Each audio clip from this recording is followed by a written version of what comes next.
this is Seth Mosley, and you are watching or listening to the Full Circle Music Show, the Why of the Music Biz. And I'm X O'Connor, and today we sat down with Sam Tinnesz, a legendary writer, doing a lot of pop stuff these days, sync for film and TV. Just a great episode. I learned a ton. Yeah, this was great, and the title that I kind of pulled out of it was a just nugget bomb. Don't compare your chapter 1 to somebody else's chapter 30. That's amazing. I'm going to be using that. Sam, if you're watching this, you need to probably trademark that because that's gold. But yeah, we learned a whole lot. He talked about the struggle, moving to Nashville, going through years of not making money, and just really, really plowing through and eventually having a breakthrough. Yeah, and just how dedication and commitment, and just how every little step you take actually builds towards the bigger picture of what you're doing, and how you just need to keep going no matter what's happening. Yeah, so this is a great show. Stick around all the way to the end of it. If you haven't already, follow us subscribe to us on YouTube if you're watching this, or if you're listening to this on iTunes, leave us a good rating, good review, subscribe to us on iTunes, and I think we should just jump right in, right? Yeah, let's get into this episode with Sam Tinnesz. Well, we're here in the studio with our good friend Sam Tinnesz. Hey, guys. How's it going, buddy? Amazing human being, artist, writer, producer. What else do you do? Cat wrangler. Cat wrangler. Do you have Having cats? a cat, yeah. No, I don't. I know that's a tough just job. thought it sounded cool. Well, working with artists. That's, yeah, that's, that's a lot of wrangling there. cats. Yeah. So, man, I've known you for a while, and you're having massive success today with pop radio, film and TV placements, promos, all of this just massive stuff that to the world maybe looks like it kind of happened overnight, but we both know that's not the case. Like, you've been at this thing for a long time. Can you just share how you moved to Nashville? Like, what was it that kind of got you into the music business? Yeah, when I was in high school, I had this little band with my friends, and we somehow were playing some party where an Interscope A&R was there, which, now knowing how A&R works, I think it was somebody on the lower end of the totem pole, but we were stoked because he had the official email and all that kind of stuff, and he approached us. And it's true. Anytime you get the email from Bob at Interscope.com, even if he's the IT guy. Like, guys, don't worry about it. I got the Interscope email right here. Yeah, he's like, don't worry about the title underneath. But he came. Give janitorial service. Does that say toll booth attendant?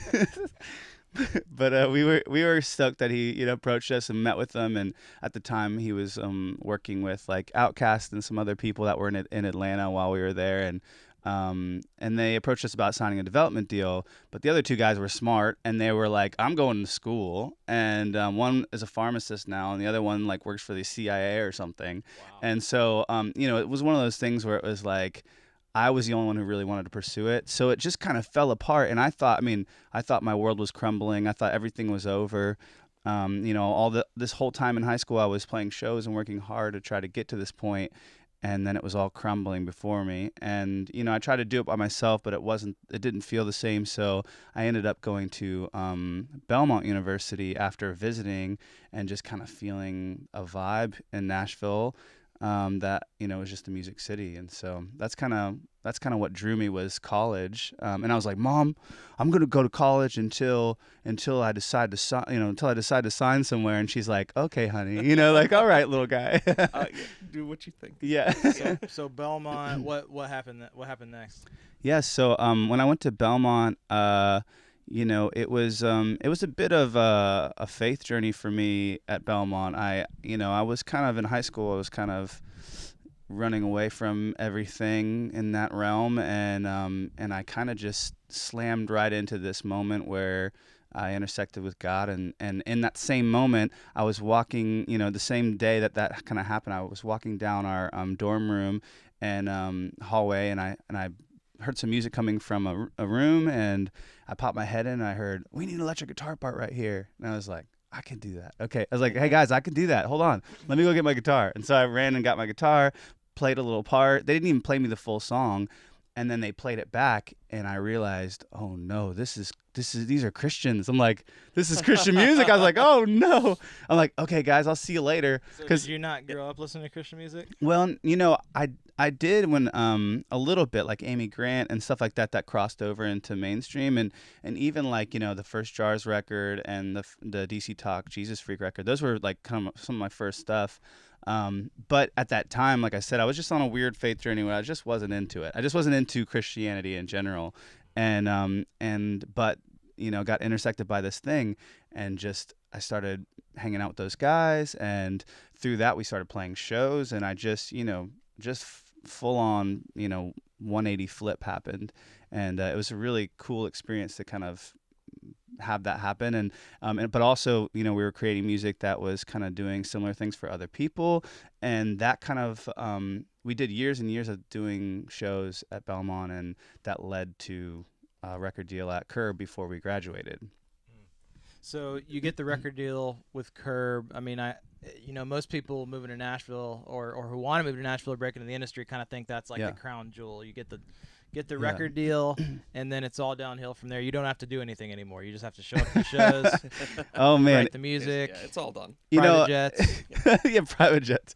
If I'm honest, I think I had a little bit of that same assumption. When we signed, it was just like, yes, everything is happening. Like this, next year. I even told my wife, because we weren't husband and wife at the time, we were boyfriend and girlfriend, but I was like, next year I'm gonna be gone a lot on tour and stuff, and I'm just being so we probably cool. should get the 60,000 square foot house, because it's yeah, gonna be kind of empty exactly. for you. I was like, I'm gonna be gone a lot, so like you got to really brace yourself for this. But what I realized was the funny thing is, the day I signed, I ran out of gas in my car. And had to have one of the guys come fill up my car because I was so broke. I didn't have money to fill up my car. And also I was working valet every single chance that I could in between us playing shows. Here I was signed to a record label, and I'd have my publishers pulling up in their cars, and I'd open the door and they'd be like, "What are you doing here?" I'm like, "Well, you guys don't pay me enough." And they'd be so shocked that I was valeting. I'm like, how am I supposed to survive? So it was kind of a rude awakening to have to still be valeting and doing all. I mean, I worked for an auction company where we'd go to dead people's houses and catalog their stuff. I mean, anything to keep doing music is what we did. So one of the guys dressed up like a monkey on the side of the street with a sign, like while we're signed, we are signed artists at this point in time, and we're doing that kind of stuff, So after you signed, how long was it before you guys started diving into your first record? It was a really long time. Like, I thought it would be immediate, but Curb, like many record labels, is pretty smart in how they do it, in that a single has to take off before they really commit to a full record. So, we had one single that, we were kids and we were just like so stoked. We thought, okay, this is going to be it. And then it wasn't that one. And then we had another one that came out, and it was produced by Jason Ingram, and it did pretty well. It was kind of the start of it doing well, but it still wasn't enough to trigger a record. And then we had another song that we did that was kind of part of beginnings of record with Jason, that was called Let the Waters Rise, and that was the one that hit. And that was kind of like, honestly, that was the biggest song we ever had. The first big one that we had was the last big one we had. So like, it's just kind of interesting how that happened, but it triggered the record. And yeah. And the band was Mike's Chair. Yeah, the band was Mike's Chair. Yeah. Yeah. So how long did that last, that part of your career, Mike's Chair? I did that, including college. I did that for about 8 years. So 4 years in college and then 4 years out of college. So it was a long time. Like, I learned a lot about publishers. I learned a lot about touring and merchandise and dealing with people and promoters and driving crazy hours in a crazy van. And what did you learn? Oh man, I feel like I learned, like, overall, like, overarching, it's not as glamorous as you think it is. You see this artist and they're doing these amazing shows at festivals, and they might even be headlining, but it's like the amount of grunt work that went in to get to that place. I'm not naive anymore to think that you just pop on the scene and you have that. It's probably 600 shows before you ever really get a decent spot on a festival, and 600 shows I tell people, it's like touring is like, you wake up early in the morning, you drive 8 hours, if not more, you unload everything, you set up the merch table, you set up the sound, you sound check, then you play the show, then you sign, then you tear down the merch, you count it out, then you tear down the sound, and then you get everything back in your trailer, and you drive another 8 hours to the next place, and you wake up and do it all over. It's like, if you feel like you can do that, and like you wake up every morning wanting to do that, you're crazy, but awesome. You have to want to do that. For you, then. It's for you. Yeah. I got done with 8 years of it doing nothing but van touring, and I was like, I'm done. I think I was like, I literally think I put a notch on my belt for all touring ever. That's a lot of work. I mean, we've worked with artists that, they've even said, being signed to the label, that's the first step, but it's like, that's when the hard work actually begins. Yeah, it's like, so there was true. a lot that went into getting there, but it's like, now there's expectations, there's money, there's all this stuff, and yes, you got to live up to a lot of things. I was lucky in that I wasn't the lead singer, so I feel like a lot of the pressure of a lot of it didn't like lean on me. I was, guitar player, background vocalist, so poor Mike had probably mountains of pressure on his shoulders to kind of be the mouthpiece and kind of help with vision. And I think we partnered in that, but I think still it's a lot of pressure for the singer. Yeah. So from that point, I mean, how did that kind of end? Like, yeah. So for me, for me, we did this tour. I won't name what the tour was, but we did this tour, and it was with a bunch of other bands, and it just I think it was just so demoralizing. Like we would play these shows, and there'd be like 6 or 7 bands, and we'd play for 300 people or something, and like we could barely sell enough merch or whatever to get to the next place, and it was just.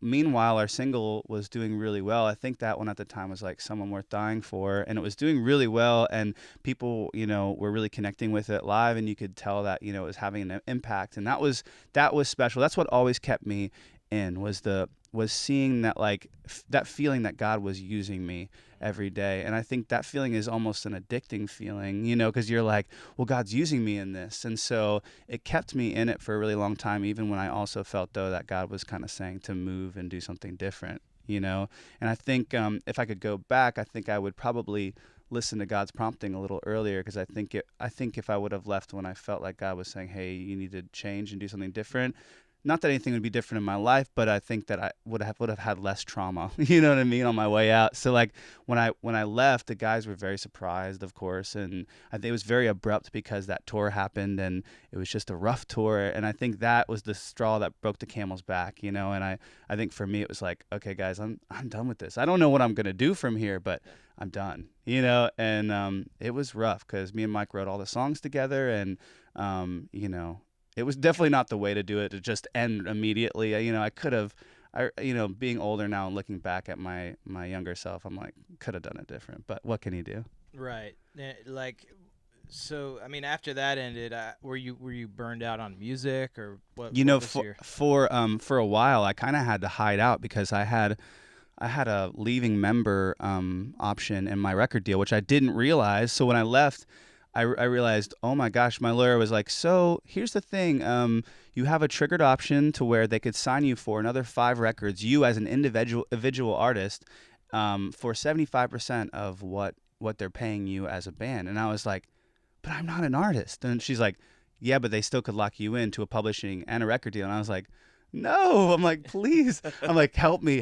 She was like, okay, well, you need to lay low. You need to send in, a letter not from me, handwritten by you, and so we did all this stuff. And honestly, it was kind of a miracle that I was able to break from that contract. Not because I didn't love Curb, it was just because I wasn't an artist, and I was like really, and they knew it, I think, but it was kind of a really scary moment where I was like, this could really end my entire career because I don't want to be an artist at the time, and here was this thing that could trigger me and lock me into this company, What did laying low mean? Oh man, it like literally meant like anytime anybody reached out, I would kind of have to be like, I don't know if I'm doing music anymore, and kind of like not writing and not really doing anything. I mean, I was like just every day, just like working out, coming home. I was like buying and selling guitars to try to like make enough money to pay our rent, and like just always dumb stuff like that, to try to, but I was like I trying not to see anybody at all. So that was interesting. And so how long did that last? Like, Uh, how long was that lull before you kind of started jumping back? It was 120 days because so after the 120 days happened, they came looking around like, hey, what's going on with this? And I was like, oh, actually, the contract's done.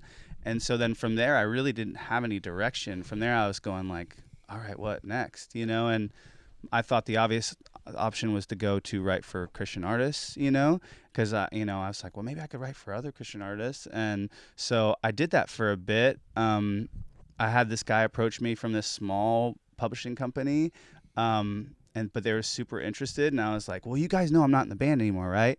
I'm not going to get any cuts with them, and I didn't have any cuts under my belt, and they're like, yeah, but we really think like you'd be great here, and that was a cool season, when I signed there. So I think we might have connected around that point. Yeah. And you were getting some great cuts. I mean, you had songs with, Natalie Grant, Plum, Mandisa. Eventually we had one together on Skillet. Yeah. The thing that I've always appreciated about you is very much, you share the heart of what Full Circle Music is, and that's we're servants first before like music is really secondary. Like we're really ultimately here to serve. And I think that's, again, that just biblical mentality. Yeah. I remember very distinctly there was one day in that time period that I can't remember if I was asking you for advice on like putting together a pedal board or something, and you're like, yeah, I'll just come help you do it. And I was like, really? Like, so we hung out that one night, and you helped me wire the world's biggest pedal board that there has ever been. You guys can get mega board B-roll of that if you want to, but it's massive. But I don't know, that just showed a lot. Like, I mean, you weren't, it was just to do it. And so that's one thing that sticks in my head. And at some point during that season, it seems like you kind of had a shift. I don't know, was it mentality? Yeah. Was it that you had just gotten burned out on doing a certain thing? I don't really know exactly, as far as like if it was a feeling or like a thing. I just, there was all this other stuff going on in the background. I was working with the Farrow brothers a little bit, with Josh and Zach, and I bumped into them through a Bible study, and we worked on some music together, and I think they were so funny. They we were all coming from different things happening, and I think it was kind of like they were kind of coming from more of a pop punk background with Paramore, and I was coming from more of a Christian thing, and we were all kind of diving into this alternative ocean of music that was happening, which was Seawolf and Local Natives and the National, and I really fell in love with that. And so I feel like with them, it was kind of this cool incubation period for all of us where we were all diving into that. And I, a lot more so than them, I didn't have any familiarity with a lot of that stuff because I was so entrenched in Christian music. And so when I had heard that, I was like, oh my gosh, this is the kind of music that I make naturally. I didn't even know this was a thing, And so I think that realization that it was a thing was part of the beginning. And then the second thing was I was writing with Ian Keggy at the time. And Ian, he was in Hot Shell Ray. Yeah, at the time. And he was in the Hot Shell Ray, and he had just I think he just left, and we were writing for his solo stuff. And his friend Maggie had heard some of the stuff that we were writing, Eckford, and she reached out to me and was like, "Hey, I'd love to write some stuff with you." And I looked her up and I was like, "Oh my gosh, like this girl's a giant! Like she kills it, And it was mostly in the TV film world, and I had never really done anything in that space before. And so she was kind enough to, still want to write. And I pulled in the only producer that I knew that was top level, Matt Braunley. And I was like, I'm going to bring in, I was like, Matt, you've got to do this. I had to convince him a little bit as far as like, because I don't think, not convince him because he didn't know Maggie, but convince him to do it right with me. Because at the time, even we weren't writing a ton, and here I was, just this guy, whatever. I wasn't doing anything. What was it that you had said to him that you feel like convinced him to do that and to take that risk? Yeah, I told him, some of the stuff I'd been writing with Josh and Zach, and then I also, kind of told him about Maggie's background of like, I mean, at the time Maggie had landed like an Olympics commercial and an Apple commercial and all this cool stuff, So she had already kind of had some success. Yeah, This she had was had like, some success, and her stuff at the time then was kind of more like quirky and singer-songwritery, and so it's just funny how it ended up. But we got with Matt, and that convinced him to do it. Was just, I was like, I've got some stuff going on, and I was like, Maggie's got some stuff, even though nothing in my world had really materialized enough to really get him in the room. Well, I think that there's a huge lesson in that, and I don't want to skip over that, but to people listening out there on Full Circle Music Show, a lot of people are like, well, how do I get in the room with these guys? The thing that I like about that story is that Sam created some kind of value for Matt. You weren't just expecting him to show up and write with you just for fun. Yeah, that's definitely one thing I learned through that experience, and others. It was just like, if I want to write with a big dog, somebody like Matt Level, who's been in it for 20 years, sold tens of millions of records, and all that kind of stuff, like I need to bring something to the table, and even moving forward, even when I ask him for rights moving forward, because I respect him so much, because I value him that much, anytime we're going to get together, I have a strategic reason. There's either another artist that I think we'd be great with and some momentum behind whatever we're doing. It's not just like, hey, let's just get together to jam. You know what I mean? It's like, man, that is gold. I hope everybody listening out there, because we get that question all the time. Well, how do I get in these rooms? You have to bring something of value to them. Just bring value, bring a relationship, bring a connection. If you're an artist, sometimes that's enough value. Yeah. But that's huge. I'm glad you covered that. So you guys wrote together. So we wrote together, and the first song we wrote was a song called "Up in Flames," which you can check out by Ruel, and she was kind of moving into Maggie's under the name Ruel. Ruelle. Yeah, and at the time, like I said, her stuff was kind of more quirky singer-songwritery, but she had just kind of dipped her toe into this darker vibe, and I love dark music. Like, I definitely had been a fan growing up of like more alternative, like more alternative rock, which is hilarious now because it's not that cool anymore. But I love like Nine Inch Nails and kind of darker stuff like that. Not the message necessarily, but the way it made me feel in the vibe. The vibe was really cool. And I always felt like, That's one of our favorite shows. We went and saw him in Nashville a couple of years ago. Oh, man. Phenomenal show. Still to this day. Best sounding show I've ever heard. Yeah. He, in a lot of ways, like musically, he is a genius. And I think, I think we channeled a lot of that, even on the first song, some of the Reznor vibes. And so that song ended up landing just, the first thing it landed was like a 2-minute, like no dialogue, crazy thing in this big show on ABC. And I was like, oh, well, this is just how it happens. Like, your first placement's always like, massive. How did that come about though? Because that stuff, like ABC is not just walking by the studio. No, so that music sounds cool. I really like that, guys. Let's toss that in a CSI. I was fortunate to kind of hop along the kind of the sweat and blood work that Maggie had done with getting a publishing deal. So she had a publishing deal, I didn't.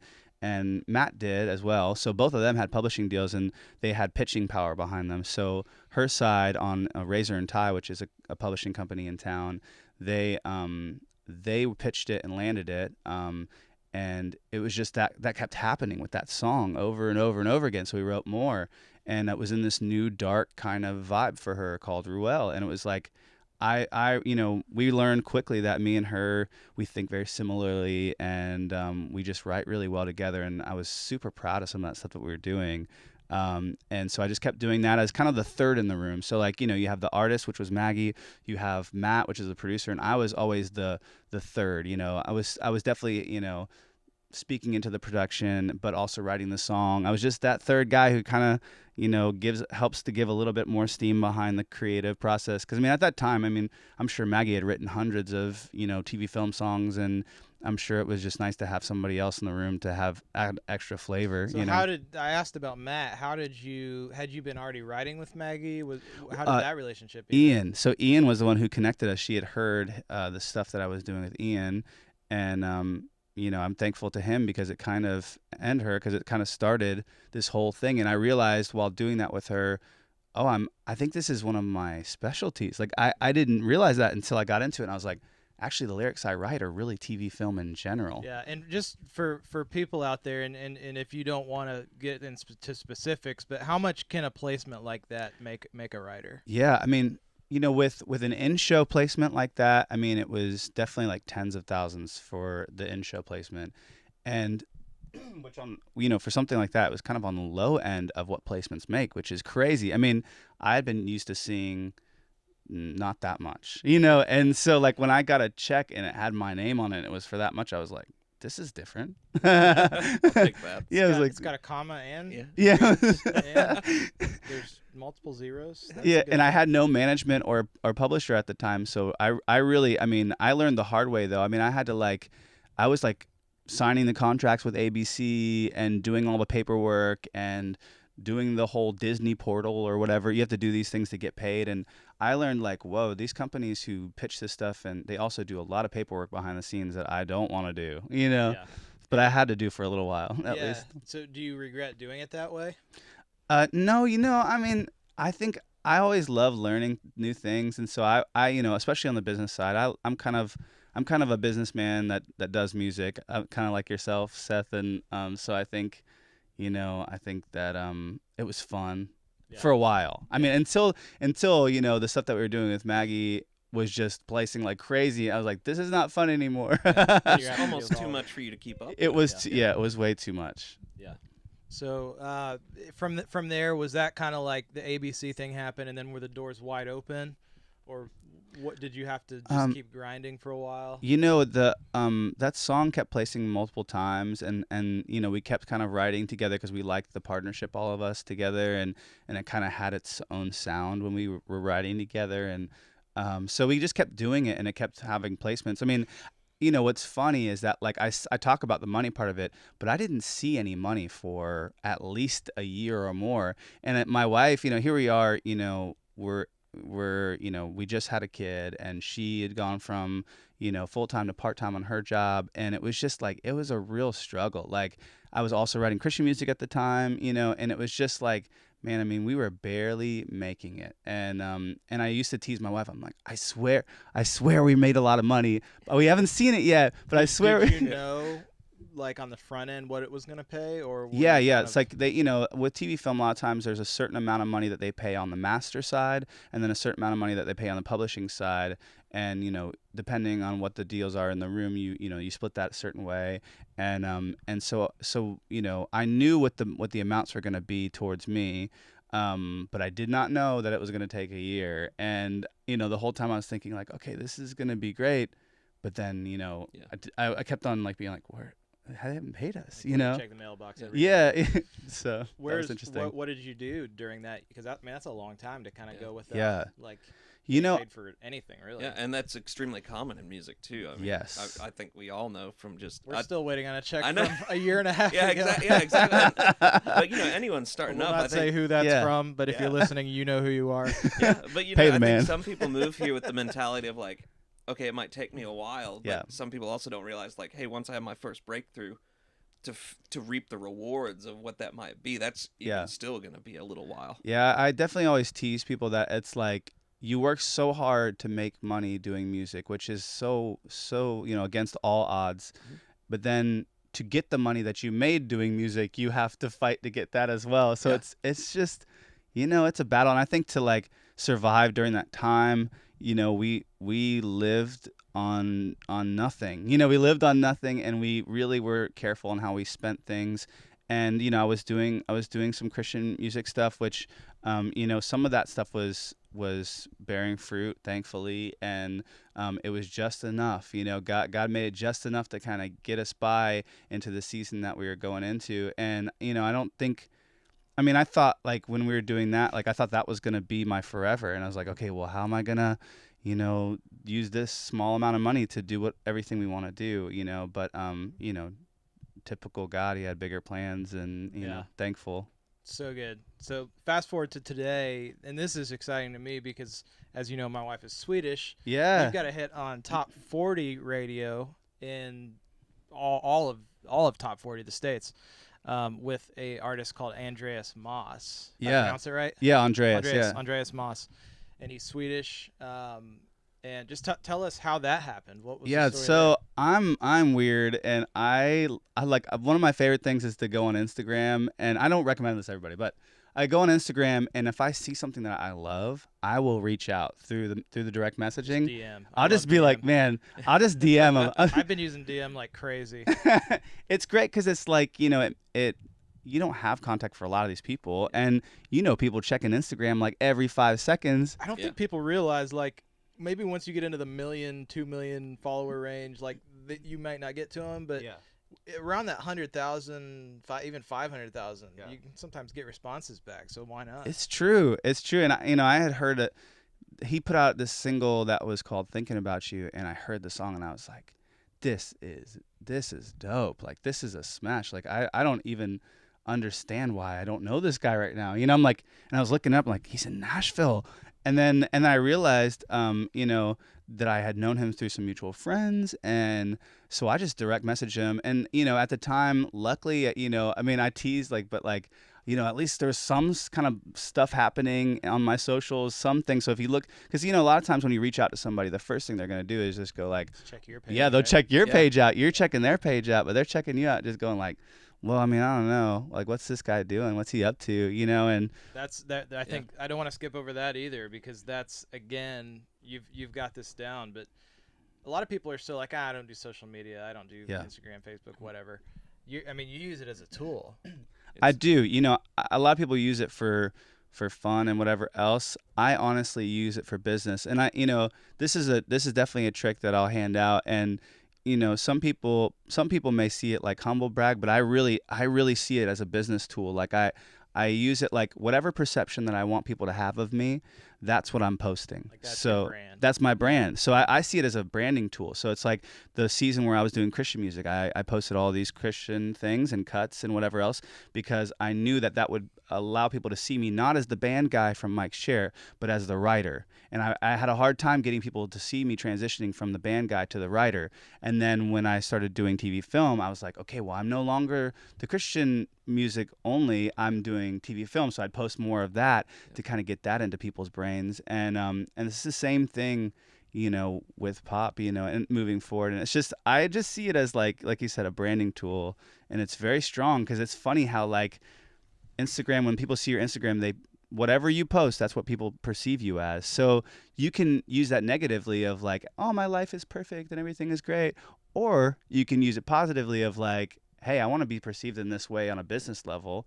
Well, we'll start posting that stuff, So that's kind of what I did. And when I reached out to Andreas, he immediately hit me back and was like, hey, yeah, let's get together. I didn't know that he didn't usually write with other top liners, which is music and melody people. Like, he usually only wrote him and a producer. So, like, honestly, ignorance was bliss in that moment, because he was like, yeah, let's write. But I learned later that, like, I was one of his first sessions that he had done with another like songwriter. Like a writer. Yeah. That's amazing. So, and the first song that we wrote was the single that happened. Yeah. So check that out. It's on Spotify. It's called Stuck in My Feelings. Stuck in My Feelings. And where do people follow you on Instagram? If you just follow Sam Tinnesz at Sam Tinnesz. We'll put it in the yeah. show notes. We'll put a link I start below. spelling it. It's like, it's real weird. We'll put it in the show notes. As we're wrapping up, we always like to ask, thinking back to the younger you when you first moved to Nashville. Yeah. Thinking through that season of that year when you're waiting on the check to show up. Put yourself in that place. Yeah. There's a lot of other people listening to the show that are right there. They're in that place where, like, when is my break going to happen? When is my thing going to happen? Yeah. What do you say to them? I think when you're in the middle of sowing seeds, you feel like it's this tedious task that is going to lead to nothing, I look back at everything that's happened, and I see this band thing where I was touring and grinding it out. And if my end goal was to be a pop writer, I would go, how is touring in a Christian band ever going to lead to this thing later down the road? and they're not connected at all, and all this other stuff. But what I learned is that these seeds that God was having me plant were building character inside my heart. They were building, just endurance and persistence, and I think that like through all those successes and failures in different realms, when I got to this season where I feel like I'm in the place where I'm meant to be, I had all these skills, this toolbox of skills that God had prepared me with. And I think, I think that like not looking down on the seed planting, you're planting the seeds and you're going like, these seeds really have nothing to do with what I want to do in the end, but trust enough to know that those seeds that you're planting are going to bear the type of fruit that you want, because, he gives us the desires of our hearts. So those things on our hearts aren't necessarily just from us. They're from a higher place. They're from heaven, and so I think that like for me, looking back on those times, I can see them as wasted time, or I can see it as, a seed planting time that now is bearing fruit in my 30s that my teens and my 20s were planting. And it was a long time to be planting for, almost, 15 years or so. But I think that it was so worth it. And I'm super thankful to be in a place where, my ego isn't crazy. And, it's like, I think success super early, I've seen it in a lot of people, it's not always great. So I think, just I guess overall to just say, you're sitting there and you're feeling like you're not doing what you really want to be doing. But if you're faithful in those small moments, you're going to get the bigger moments, but you can't skip any steps. You don't compare your chapter, your chapter 1 to somebody else's chapter 30. I'm in my chapter 30 right now. Yeah. You can't compare your beginning to what's happening for me right now. You have to go through it, It's good. Sam Tinnesz, you are a legend. Thanks for stopping by to thank the you for Full Circle having me. Music Show. Yeah, man, it's great talking to you. Awesome. Hi, this is Seth Mosley. And I'm X O'Connor. You've been listening to the Full Circle Music Show, the Why the Music Biz. Click the subscribe button if you're on YouTube right now watching us. Head over to iTunes, leave us a good rating and a good review. That helps us get the word out. And also, we have this pretty awesome email list that sends out tips, tricks, all kinds of amazing things. Deals, lots of deals, just advice. So if you want to sign up for that, go to fullcirclegoeslive.com. Don't forget to, as Sam said, follow him on Instagram. That's at Sam Tinnesz. And we'll look forward to seeing you next week.